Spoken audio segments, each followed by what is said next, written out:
사실 우린 이미 알고 있었습니다. 예전 스마트폰 시장의 점유율 경쟁이 치열하던 그때 천하의 애플과 경쟁하던 삼성을 보면 내심 뿌듯하면서도 한편 삼성이 끝끝내 애플을 뛰어넘지는 못할 것이란 사실을 우린 모두 진즉부터 알았더랬습니다. 왜일까요? 아이폰이 10대들의 워너비로 자리했던 때문일까요? 아니면 갤럭시가 아재폰으로 전락해 조롱을 샀던 때문일까요? 아닙니다. 그건 바로 삼성이 끝내 자신의 자체 OS 개발에 처절히 실패했던 때문입니다. 그때 삼성은 이미 애플에 밀리고 중국에 치이게 될 지금의 미래를 거진 100% 확정한 것이나 다름없습니다. 국내 언론이야 아직도 삼성과 애플을 똑같은 스마트폰 업체로 묻고 경쟁 관계로 포장하지만 그건 국내 언론들의 광고주를 향한 충성심일 뿐 해외의 그 어떤 언론도 삼성을 애플의 경쟁자로 보지 않습니다. 삼성은 엄밀히 안드로이드라는 구글의 OS 제품을 구동하는 하드웨어 제조업체 중 하나일 뿐이고 반면 애플은 자신들의 하드웨어 제품군에 최적화된 자체 OS를 개발하는 소프트웨어 업체이자 독보적인 여러 전문가용 어플리케이션들을 개발하는 업체인 동시에 전세계 개발자들의 소프트웨어들을 유통하고 배급하는 플랫폼 업체이기 때문입니다. 좀 더 솔직하게 말하자면 삼성은 애초부터 애플과 경쟁 관계였던 적이 없는 겁니다. 하드웨어 제조업과 소프트웨어 개발업은 차원이 다른 산업이고 수익과 비전 모든 면에서 밸류에이션 자체가 다른 산업입니다. 부가가치도 다르고 진입 장벽도 다르고 필요한 기술 수준도 다른 것이죠. 삼성은 어쩌면 단순한 하드웨어 제조업체라는 관점에서 본다면 애플보다는 오히려 하청업체인 폭스폰과 더 닮아있는지도 모릅니다. 애플이 아니라 중국의 안드로이드폰 제조업체들과 경쟁해야 하는 입장인 것이죠. 스마트폰 제조업 역시 어디까지나 제조업입니다. 아무리 뛰어난 제조기술이 있다 한들 어마어마한 투자와 시간 앞에 늘 대체 가능한 시장인 것이죠. 이는 수많은 기술 산업의 역사가 증명할 뿐 아니라 당장 지금의 삼성전자 반도체가 그 대표적 사례입니다. 제가 왜 이걸 이렇게 장황하게 복귀하는 걸까요?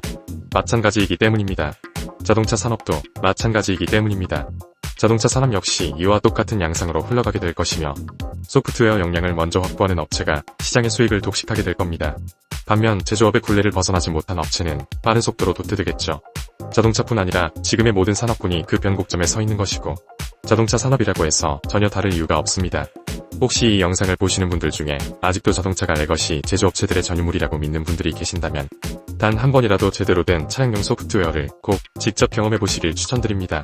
마치 스마트폰처럼 단순한 온라인 업그레이드만으로 자신의 자동차에 신기능들이 탑재되는 경험을 하고 나면 반드시 신모델을 구매해야만 신기능과 신기술을 누릴 수 있던 지난 날들이 어처구니가 없을 만큼 개탄스러워지실 테니까요. 기존의 자동차 업체들이 얼마나 나태하고 안일했는지를 깨닫게 되고 그런 식의 신차 판매 전략이 얼마나 유치하고 시대착오적인 것이었는지를 알게 되거든요. 지금의 현대자동차는 분명한 제조업입니다. 반면 테슬라는 본인들의 하드웨어 모델에 맞는 OS를 개발하는 소프트웨어 업체죠. 지금으로부터 12년 전 모델 S가 처음 데뷔하던 그때 이미 차량용 OS를 선보인 회사입니다. 현재는 단순한 OS 개발뿐 아니라 자율주행을 포함해 전세계 AI 기술을 선도하고 있는 기업입니다. 물론 현대도 소프트웨어 회사로 거듭나고 있죠. 이제 막 그러겠다고 발표했고 실제 그러려고 하고 있습니다. 근데 아직은 걸음마 단계이죠. 얼마 전 대대적으로 보도한 개발 계획과 발표된 소프트웨어의 청사진들만 봐도 알 수 있습니다. 테슬라가 지난 16년, 거진 9년 전 선보인 소프트웨어를 거의 그대로 모방하고 있거든요.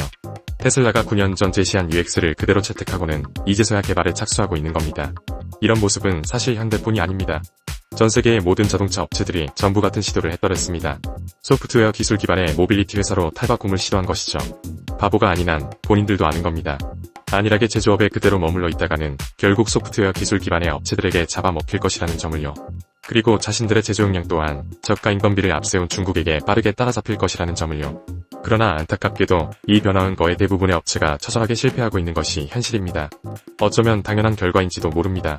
그나마 IT에 대한 기술적 기반, 인적 기반이 있던 삼성조차 실패한 변화인데 수십 년간 기계공학 출신의 임직원만 빼곡히 채워온 레거시 업체가 과연 그 변화를 이뤄낼 수 있겠냐는 것이죠. 오히려 탈바꿈에 성공하는 것이 기적에 가깝지 않을까요? 대기업일수록 기존의 프로세스에 대한 관성이 어마어마할 수밖에 없고 소프트웨어 산업의 조직과 자원관리, 의사결정 체계는 제조업의 그것과는 전혀 다릅니다. 당연히 쉬울 리 없습니다. 게다가 여기에 한 가지 더 간과하지 말아야 할 점이 있죠. 바로 레거시 자동차 업체들이 제각기 소프트웨어 역량을 확보할 때까지 과연 소프트웨어 기술 기반의 업체들은 잠자코 기다려주고 있냐는 것입니다.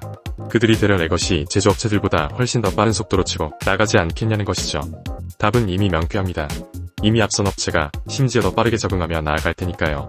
여러분이 직접 판단해 보시기 바랍니다. 과연 이 둘 중에 어떤 리더가 이끄는 회사가 더 빠른 속도로 치고 나갈 수 있을지를요. 더 본질적인 정답지에 누가 더 빠르게 도달할 수 있을지를요. 아니면 누가 해당 경쟁에서 도태되고 결국 중국의 제조업체들과 치열하게 경쟁하게 될지를요. 이 부분에 대한 제 생각은 다음 영상에서 좀 더 상세히 다루도록 하겠습니다. 이상 오토포커스였습니다.